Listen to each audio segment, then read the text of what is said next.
Alô, amigos. Palestra número 2. Na primeira palestra, nós fizemos uma introdução sobre as causas do câncer. E hoje nós entramos especificamente nos cânceres de intestino, estômago e esôfago, do aparelho digestivo em geral. A próxima palestra vai ser sobre o câncer de mama e do colo do útero e depois pelo Dr. Cruz. E depois teremos mais uma palestra sobre o câncer de pulmão, o câncer da próstata, o câncer da pele e uma última palestra sobre como nós vamos aplicar o que nós aprendemos aqui na prática. Quais são os conselhos que nós daríamos para quem tem câncer ou para quem não quer ter câncer ou para aquele que tem câncer na família. Mas vamos ao de hoje. Começamos com a história de Joana. Joana fez uma colonoscopia muitos anos atrás e apareceu um pólipozinho. Naquela época, o médico cirurgião, o gastroenterologista, dizia que o pólipo era benigno.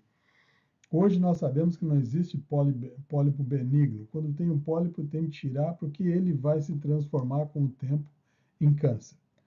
Mas não foi tirado. Passado alguns anos, ela voltou a fazer uma outra colonoscopia. E o que aconteceu? Tinha um câncer, um adenoma de intestino, né? E ela teve que fazer, não era um adenoma, um adenocarcinoma. Adenoma é o pólipo esse.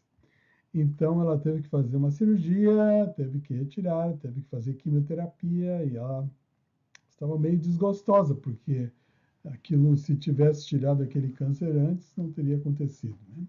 Mas, de todo jeito, ela veio ao meu consultório e aí eu prescrevi para ela o seguinte. Eu prescrevi para ela as coisas que são comuns como causa de câncer intestinal. Pelo menos aquilo que se conhece em termos de estilo de vida.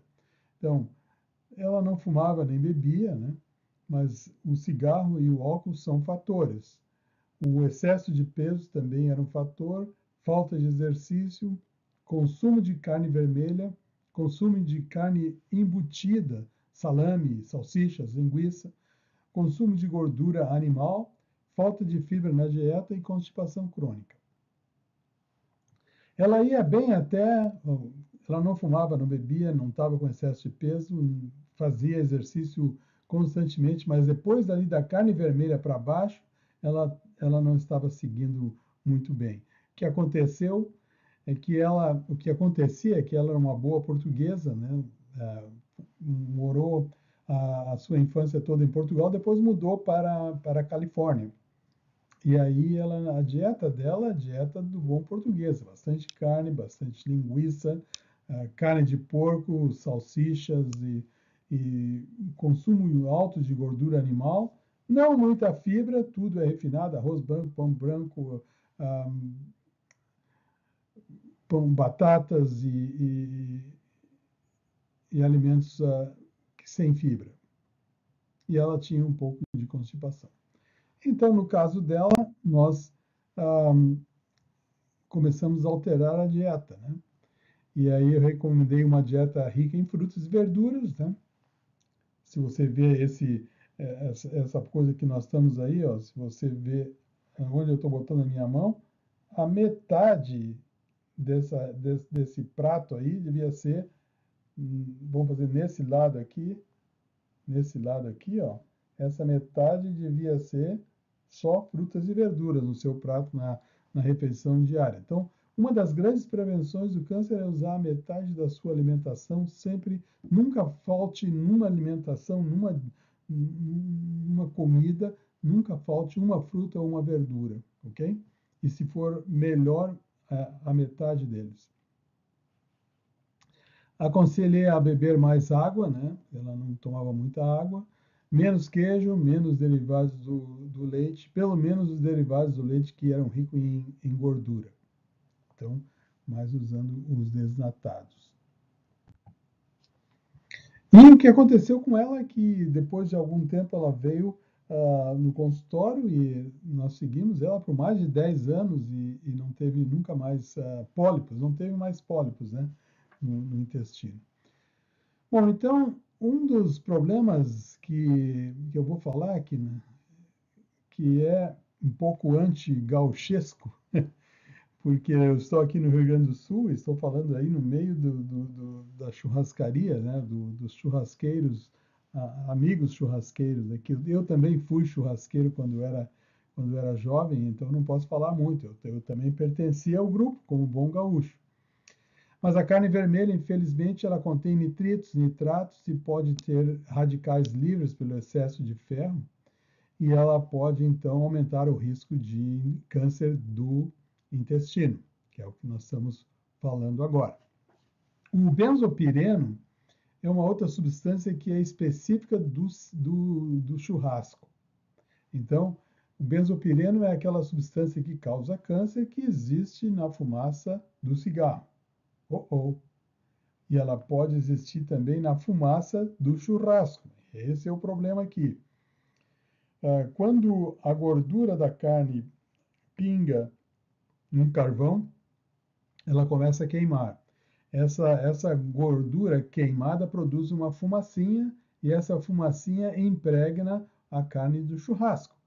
Essa impregnação, esse pretinho que fica do lado de fora da carne do churrasco, que muitos gaúchos apreciam grandemente, é esse pretinho que contém o benzopireno.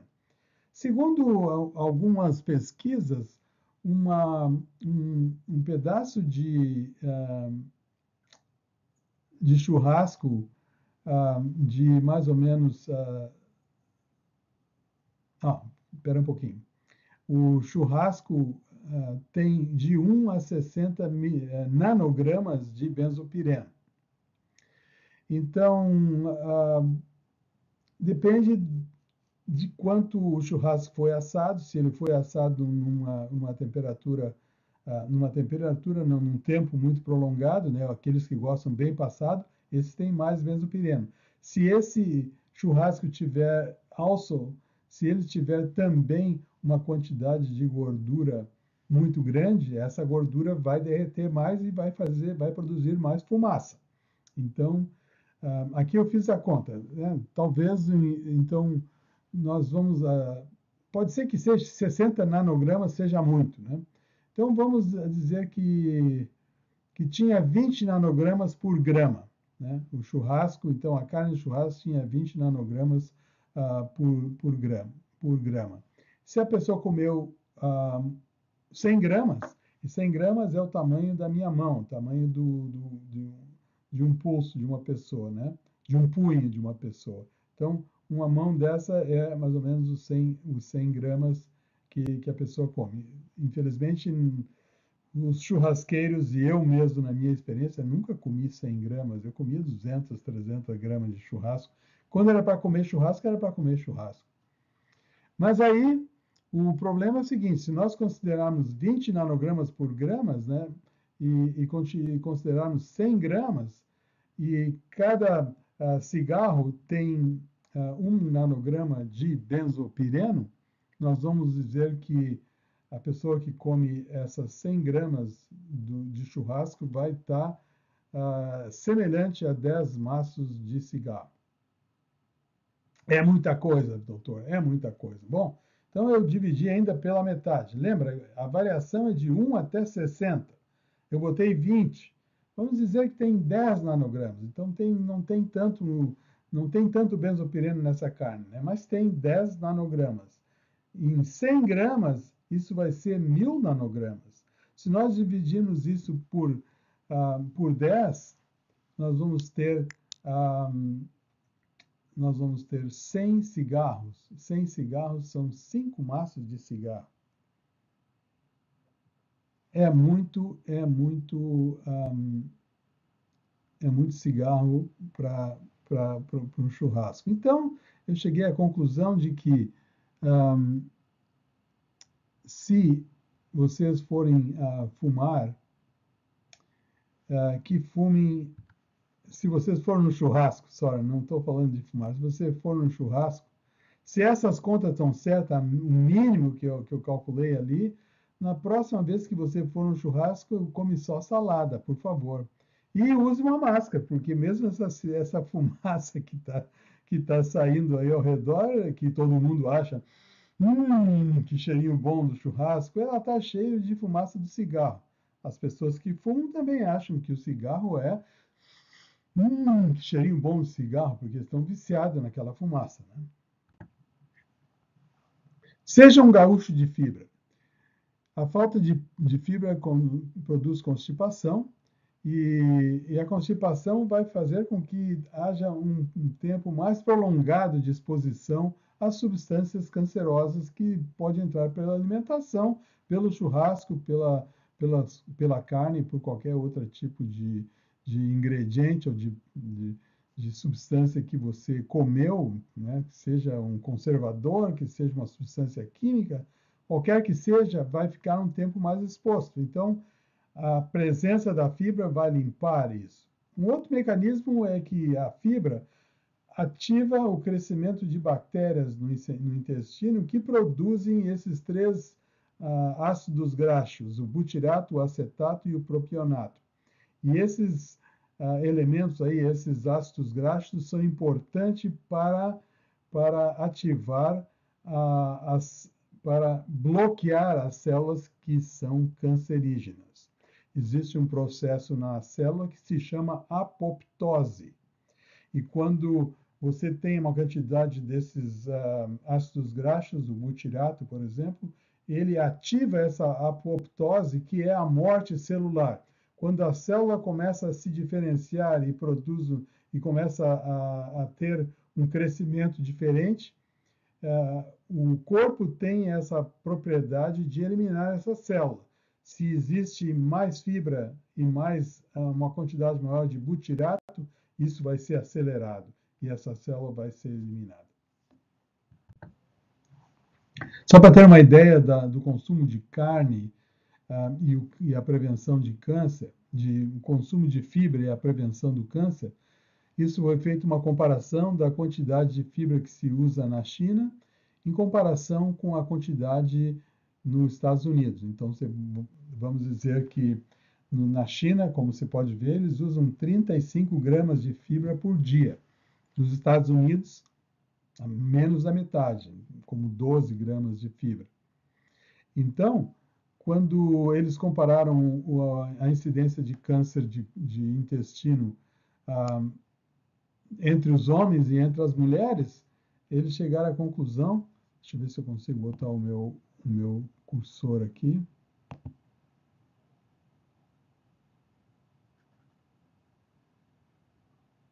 Highlighter. Mas é o laser point que eu queria. Não está indo. O meu laser point não está funcionando hoje.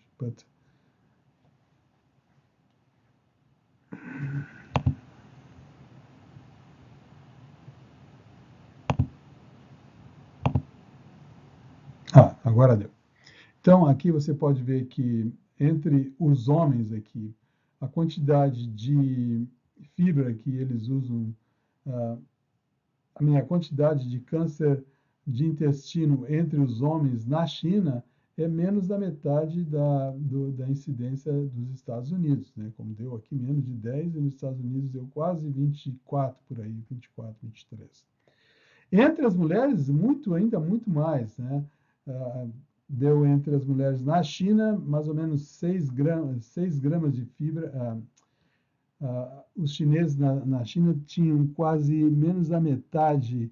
Se aqui nós considerarmos 14%, aqui daria 6%, um pouquinho menos da metade da incidência do câncer de intestino entre os chineses comparado com os americanos. E um dos grandes fatores aqui é a presença de mais fibra, como você vê nesse slide.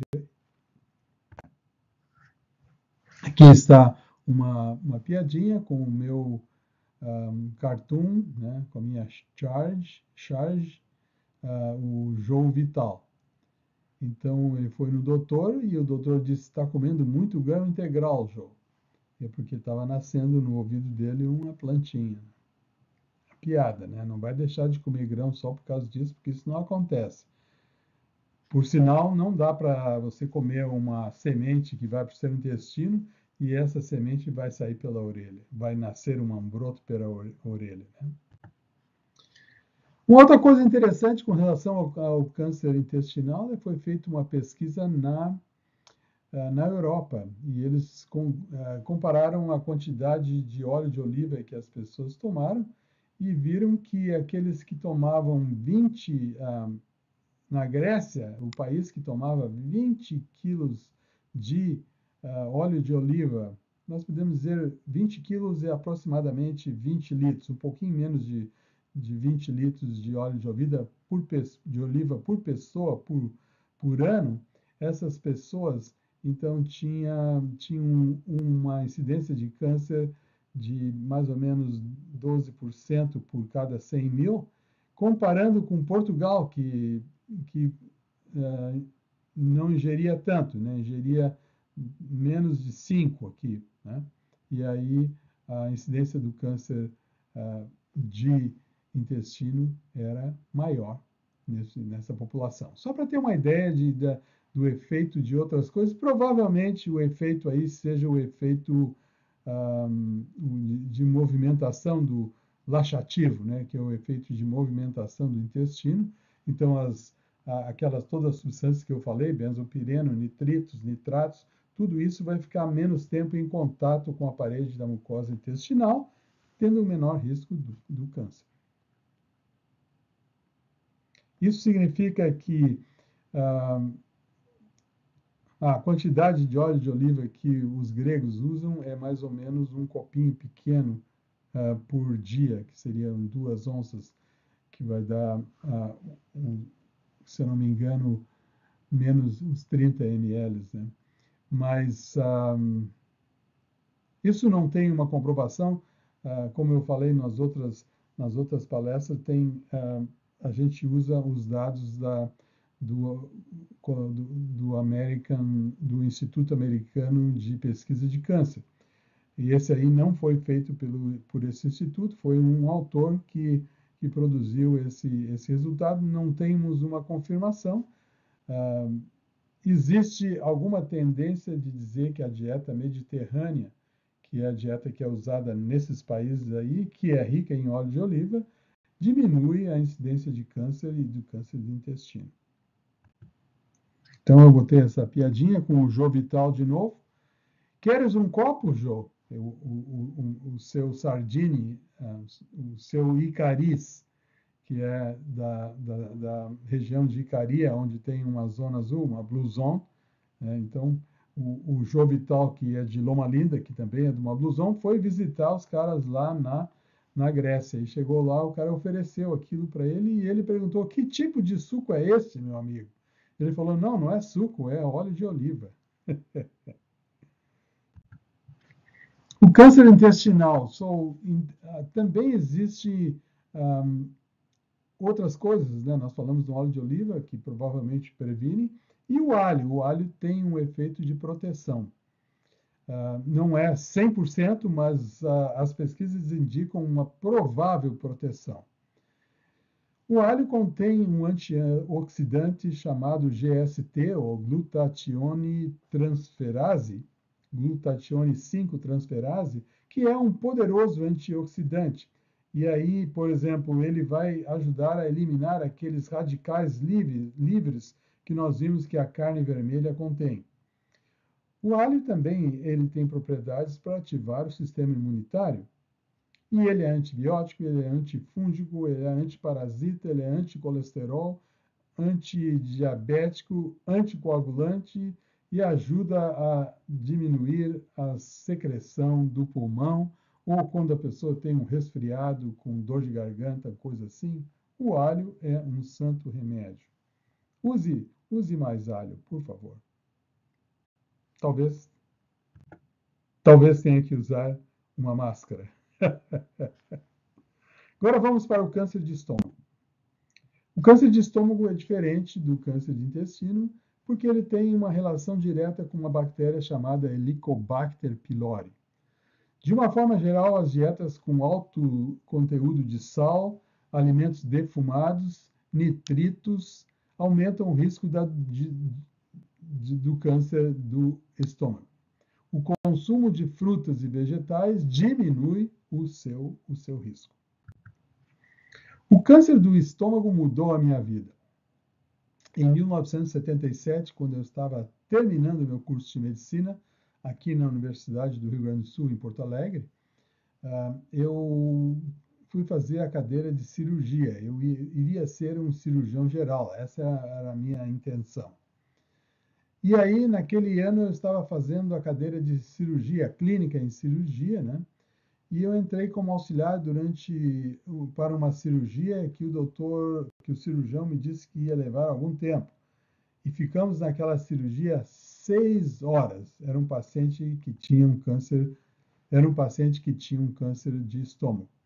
Quando o cirurgião abriu a cavidade intestinal e foi ver o que estava ali, o câncer já havia se espalhado por todo o peritônio, por toda a cavidade abdominal. E estava cobrindo o fígado, estava cobrindo o pâncreas, estava tomando conta do intestino todo. Começou no estômago, mas já estava espalhado. O médico disse: não temos nada que fazer, vamos fechar de novo. E aí pediu para mim, para me ajudar a fechar, e aí foi uma prática boa, né? Mas aí eu saí daquela sessão de cirurgia e fiquei pensando, eu vou me dedicar o resto da minha vida para tratar esse tipo de paciente que não dá para fazer mais nada, porque não tinha mais o que fazer para esse paciente.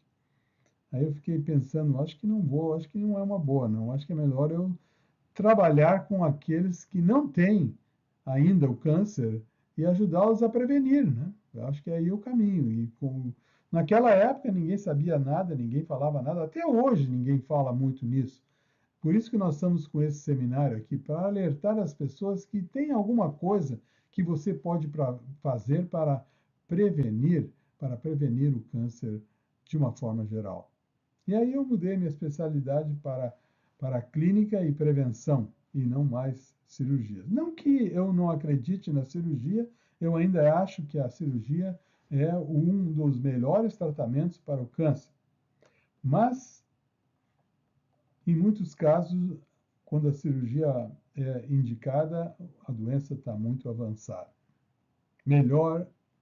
Na verdade, o melhor tratamento para o câncer é o diagnóstico precoce, que significa, quanto mais cedo você descobrir que tem um câncerzinho local, melhor para o seu prognóstico.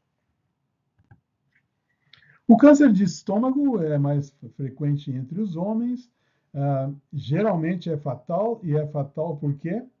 Porque não dá sintoma. Quando a pessoa tem o conhecimento do câncer, aquele paciente, por exemplo, que provavelmente morreu já, isso já faz mais de 40 anos, né, que eu terminei, estou ficando velho, já estou nos 70, e isso foi quando eu estava saindo da escola de medicina, eu tinha 23, então mais de 40 anos atrás. E esse câncer, então, não dá sintoma. Esse paciente não tinha sintoma nenhum. Quando ele começou a ter uma dor de estômago e alguma coisa assim, bum, já estava muito tarde. É a terceira causa de morte por câncer no mundo e é o quinto mais comum câncer no Brasil, câncer de estômago. E tem, então, uma alta mortalidade porque é diagnosticado muito tarde. 3 ou mais doses de álcool por dia aumenta o risco do câncer. Os alimentos embutidos, como o presunto, o pastrame, salame, a salsicha, a linguiça, aquelas carnes embutidas, aumenta o risco do câncer. Também o sobrepeso e a obesidade aumenta o risco do câncer. O Helicobacter pylori, que é uma bactéria, ele é o causador principal desse tipo de câncer. Então, devemos evitar as coisas que auxiliam, que ativam o crescimento dessa bactéria. uma das coisas que pode levar a esse aumento do pylori é os alimentos defumados, né? Aqueles que têm propriedades que são ressecados com fumaça, né? Os alimentos secos, de uma forma geral, os alimentos salgados, principalmente conservas preservadas com alto teor de sal. Os pickles, né, que pode conter nitratos, aumenta o risco do câncer. Mas vamos falar nas coisas boas, né? Bom, outra coisa que causa o câncer é a falta da refrigeração. Esse câncer era muito comum no passado em áreas onde não existia refrigeração. Onde a pessoa começou a ter um refrigerador, o Helicobacter pylori desapareceu. E também, se o alimento for ficar muito tempo fora e logo depois que ele for cozido, se ele não... Idealmente, o alimento não deveria ficar mais de 1 hora depois que ele for cozido ao ar livre exposto, porque aí o Helicobacter se desenvolve mais. Então, por isso que é importante quando você vai no restaurante que tem aquelas bandejas que tem o fogo embaixo, esses alimentos que são cozidos, principalmente, né, feijão, arroz, batata, carne, isso aí, são cozidos, então eles necessitam de manter uma temperatura porque eles se deterioram. E a primeira bactéria que se desenvolve nesse alimento que passa 1 ou 2 horas fora do cozimento e também fora da geladeira, então cozinhou, comeu, 1 hora, colocou na geladeira. Esse é o conselho, porque o Helicobacter vai desenvolver nesse tipo de condições. Então, o alimento não deveria estar fora desses 2 períodos, desses 2 estágios, ou refrigerado ou com o fogo para manter uma temperatura que elimina o crescimento das bactérias, principalmente o Helicobacter pylori.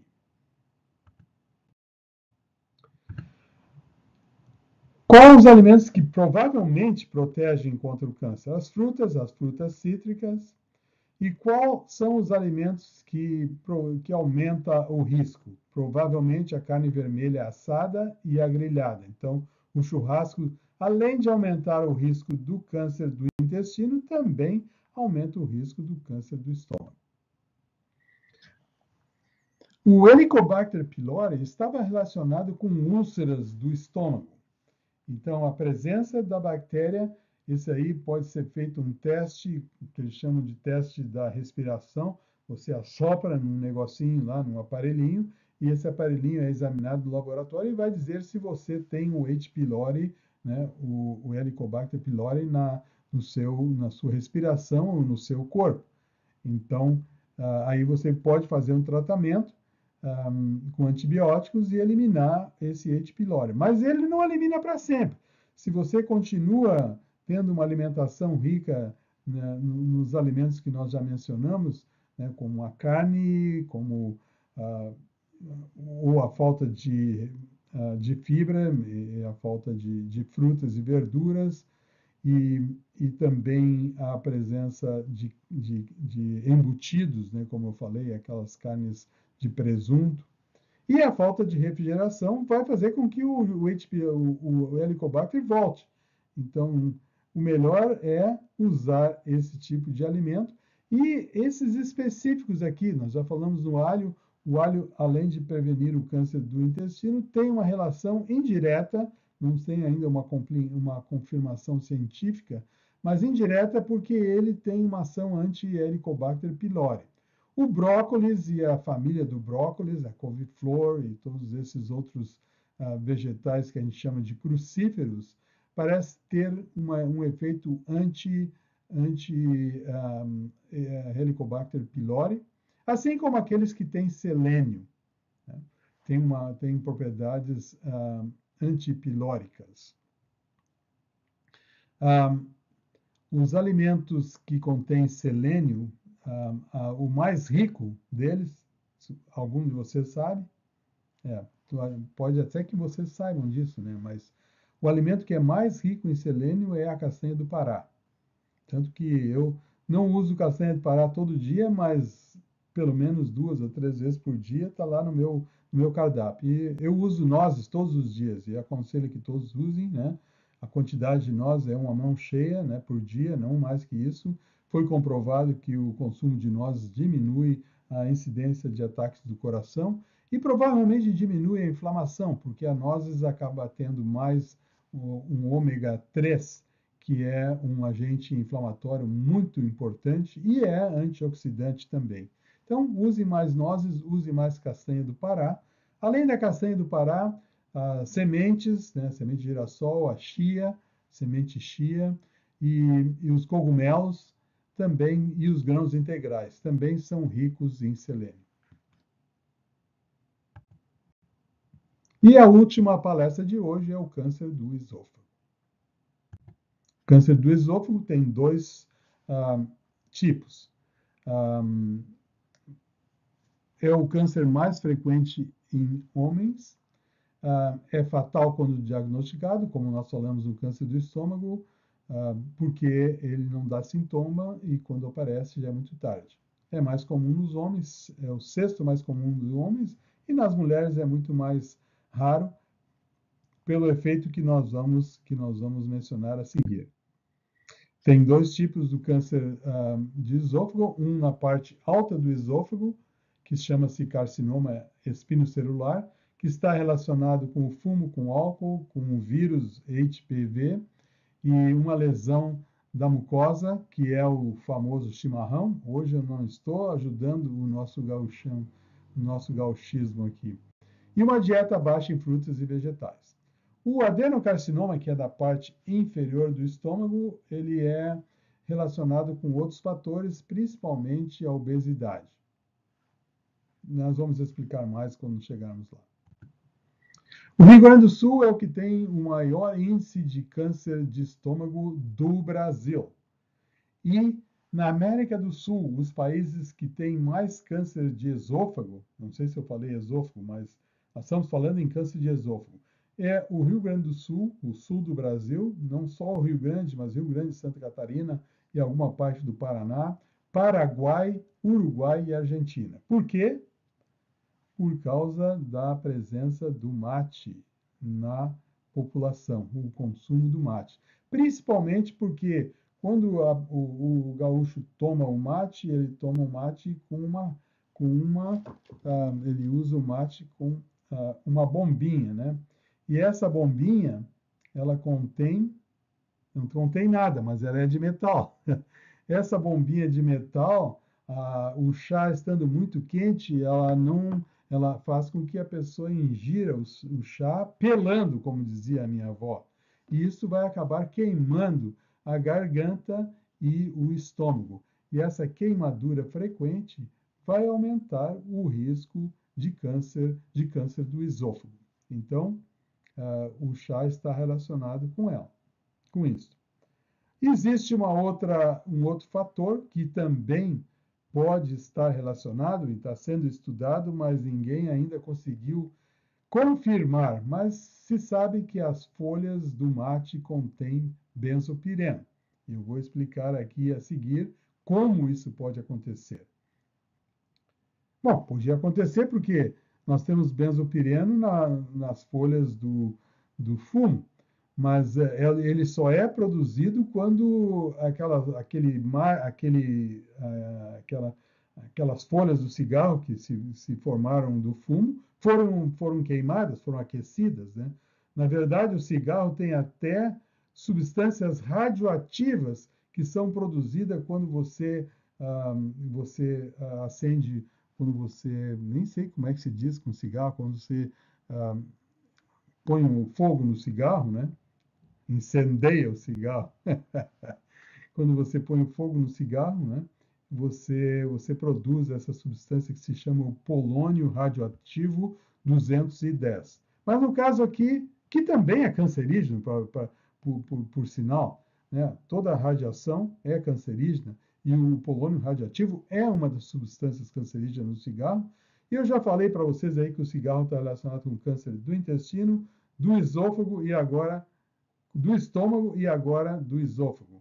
Então, se vocês checarem o que contém a fumaça dos cigarros, vão ver que tem muito. Tem muita substância cancerosa. Se eu não me lembro, eu acho que eu vou falar nisso, mas se eu não falar, são 70 substâncias cancerosas, cancerigênicas, né, que existem na fumaça do cigarro. Aqui estão mais o meu Jovital, dizendo que a única diferença na nossa dieta é que colocamos temperos em nossa salada. E o coelho come tudo sem nada. Não que nós devamos pôr o tempero, né? Às vezes eu prefiro a salada sem tempero. Vai dizer, mas que é isso, doutor? Tu é coelho? Não, é que às vezes tanto o sabor da comida é tão grande e a salada serve para mim para neutralizar. E aí eu balanço, depende de quanto tempero existe, eu prefiro a salada sem tempero.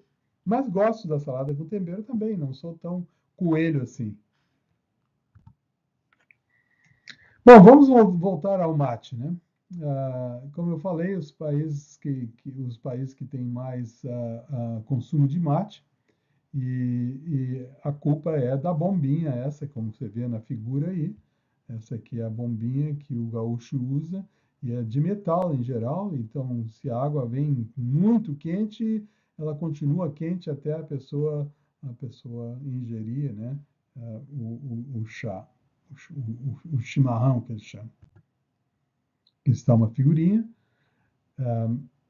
figurinhas do mate, até as crianças estão começando a tomar mate hoje em dia. Eu botei aí só para me identificar, mas eu não tomo mate, eu nunca tomei mate. A única coisa que eu tomei do mate foi o chá de mate. Quando eu era criança, a minha mãe fazia, né, preparava, em vez de preparar o chimarrão, ela preparava o mate e fazia um chá e misturava esse com leite, né? Bom, para explicar como que pode haver benzopireno nas folhas do mate, o processo de produção das folhas é que produz esse benzopireno. Por quê? Se vocês, não sei se vocês são familiares com esse processo, mas o meu avô tinha na sua fazenda, ele tinha essa árvore aqui que é a Ilex paraguaiensis. E quando ele produzia a erva mate, então eu tenho um certo conhecimento, porque eu me lembro como ele fazia para produzir as folhas, né? Tinha que secar a erva. Então, para secar a erva, colocavam o mate, arrancavam todas as folhas e os pedacinhos pequenos dos ramos das folhas e colocava dentro de uma tafona, né? No caso do meu avô, era uma casinha pequena, e aí ela tinha um buraco embaixo que eles botavam madeira e botavam fogo. E aquele fogo ia queimando e produzindo uma fumaça que acabava secando as folhas, né? Só que no processo de secar as folhas é que se criava o benzopireno. Então, não é que as folhas tenham benzopireno, mas o processo de secagem da erva mate é que produz isso. Aí você vai me dizer, bom, mas isso aí não se faz mais. Bom, teve um estudo feito na Argentina, há uns 10 anos atrás, e a pesquisadora analisou 10 ou 15 marcas de chá, né, de mate, no país e chegou à conclusão que existiam marcas que tinham uma quantidade mais alta de benzopireno e outras marcas que tinham uma quantidade menor, mas ela não publicou, quer dizer, ela publicou o artigo, mas não definiu, não descreveu quais eram as marcas. E existe até hoje uma dúvida, né, de qual é o processo que algumas companhias usam e outras não usam, que pode não produzir esse benzopireno. Então, o assunto ainda está para ser estudado. Quem sabe um dia eu me animo de fazer um estudo desse, mas não sei se me animo, não, porque aqui no Sul, se eu fizer um estudo desse, eu acho que eu vou para a cadeia. É brincadeira. Então, a culpa não é só da temperatura. Provavelmente, esse é um estudo que foi feito, foi publicado em 2008, que descobriu altos níveis do polycyclic aromatic, carbonos aromáticos na erva mate, de uma grande variedade de marcas, né? Não só, não, algumas delas não tinham tanto. Provavelmente, se a produção desse mate foi feito num sistema semelhante ao da tafona, que vem o fogo ou então a fumaça é produzida por um aquecimento extremo da folha, não só do fogo, mas lembra, no caso do churrasco, tinha que esquentar a gordura e essa gordura pingava pingava brasa e produzia a fumaça. No caso do benzopireno, no mate, provavelmente o calor vai acelerar a produção de benzopireno na própria folha. Alguma substância da folha, com o calor, acaba se transformando em benzopireno. Ou o efeito da fumaça, né? O fogo, a fumaça que sobe do fogo pode aquecer e impregnar essa folha com benzopireno. De qualquer forma, é uma chance, né?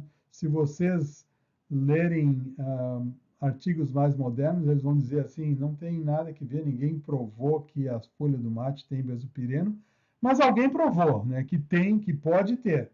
Então, não é totalmente desprezável a ideia de que o mate pode conter benzopireno. Um outro problema do mate também é a cafeína. Hoje em dia é o mesmo problema do café. Qual é o efeito da cafeína? Eu tenho uma minha preocupação com a cafeína, mais porque ela produz um hábito, ela vicia. A cafeína é viciante. E a maioria dos meus amigos que tomam mate são viciados no mate. Se eles pararem de tomar mate, eles vão ficar com dor de cabeça, vão ficar meio irritados, né?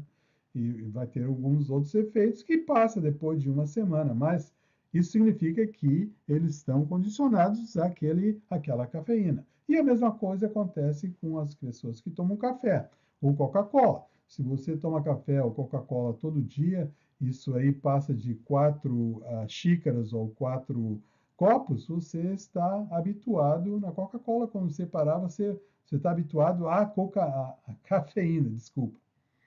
Por que isso é importante? Para mim é importante porque eu trabalhei muitos anos com os viciados em drogas e a cafeína, para mim, é a primeira droga aditiva que entra no sistema do jovem, né? Porque ele começa a tomar Coca-Cola e é a primeira droga que ele expõe.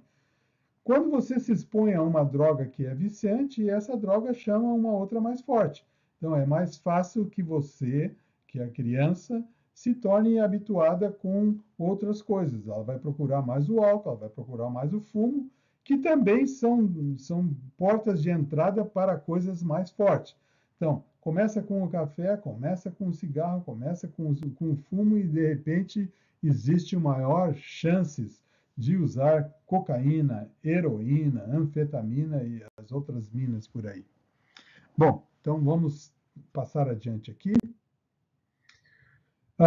Esse indivíduo aqui esse foi feito aqui no Rio Grande do Sul, pegou 55 pacientes com câncer de esôfago e viu quais eram as características desse paciente. Fez um questionário, uma enquete, e conseguiu os seguintes fatores. Os fatores mais comuns, eles tomavam mais cachaça, todos eles eram agricultores, eles tomavam álcool diariamente e eles consumiam mate diariamente. Então, esses são uma característica das pessoas que estão por aí com o risco de câncer do esôfago. Eu não falei muito sobre o fator do exercício físico, mas eu diria que, só para terminar, quando a pessoa começa a aumentar de peso, aumenta o risco do câncer de esôfago da parte inferior do esôfago. Por quê? Porque o aumento de peso e a formação de um abdômen avolumado faz com que haja uma pressão de baixo para cima que pressiona o estômago para dentro do esôfago. E essa pressão joga os ácidos do estômago no esôfago. E isso causa maior esofagite, uma esofagite de refluxo, que eles chamam. Refluxo gastroesofágico.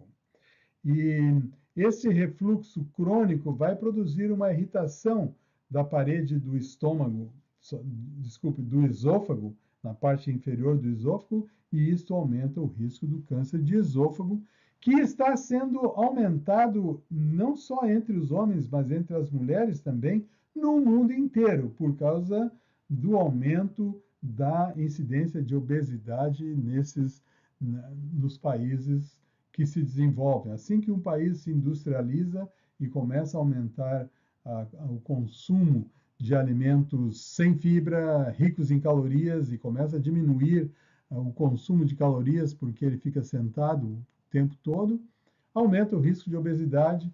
Se a obesidade é abdominal, joga os ácidos do estômago para dentro do esôfago, maior risco do câncer de esôfago. Em conclusão, então, o conselho é usar uma dieta com menos carne, menos gordura, menos carne processada, mais fibra, feijões.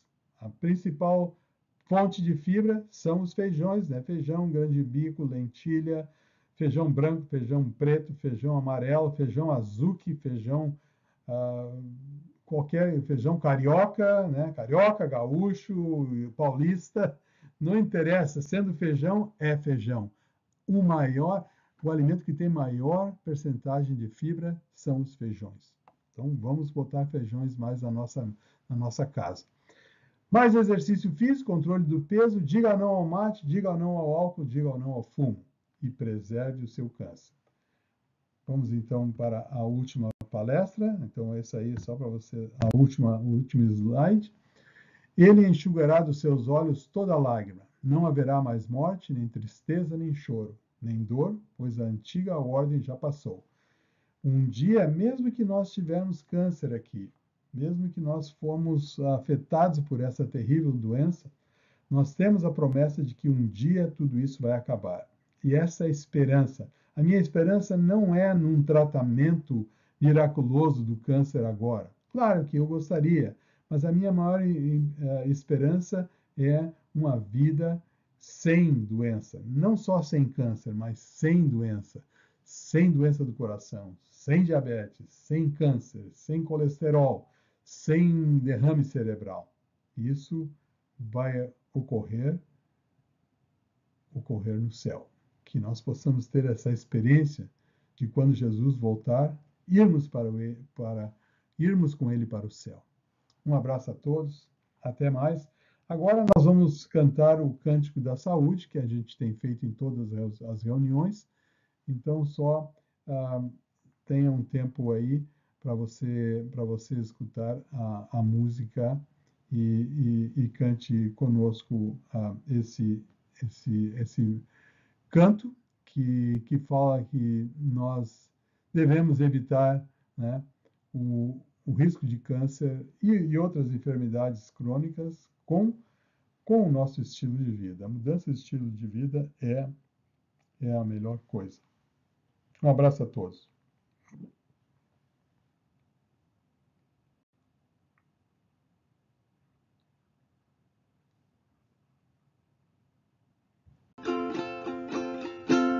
Amigo, se tu queres uma vida com saúde e bem-estar, seja feliz, alegre, que tua vida vai mudar. Não mais câncer, nem mal do coração. Tem uma vida com saúde e bem-estar. Não mais diabetes, nem peso, nem pressão. Seja feliz que tua vida vai mudar. Amigo, se tu queres uma vida com saúde e bem-estar, seja feliz, alegre, que tua vida vai mudar. Coma mais frutas e muitos vegetais. Tenha uma vida com saúde e bem-estar. Coma legumes e só grãos integrais. Seja feliz que tua vida vai mudar. Amigo, se tu queres uma vida com saúde e bem-estar, seja feliz, alegre, que tua vida vai mudar.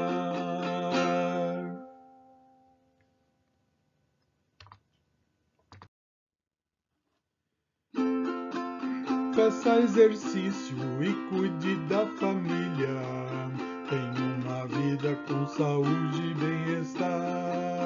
Não mais estresse e leia mais a Bíblia. Seja feliz que tua vida vai mudar. Amigo, se tu queres uma vida com saúde e bem-estar, alegre, que tua vida vai mudar, que tua